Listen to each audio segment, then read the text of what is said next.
Hey everyone, welcome back to the channel. In today's video, I'll show you how to customize the time and date for your status on Messenger. Let's get started. First, open the Messenger app on your phone. Then, tap on the three horizontal lines at the top right corner of the screen. Next, tap on the settings icon. Inside the settings menu, you'll find the option for Custom Status.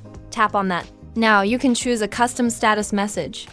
There are options like driving, sleeping, busy, call me, music, gaming, and cooking. For this example, let's go with busy. To edit the time and date, click on the edit button. You can now select a custom time and date. Choose the day you prefer, hit OK, and then pick the time. Once done, press Save. Finally, tap on the Update button in the upper right corner, and you're all set. Your custom status will now reflect the time and date you've scheduled.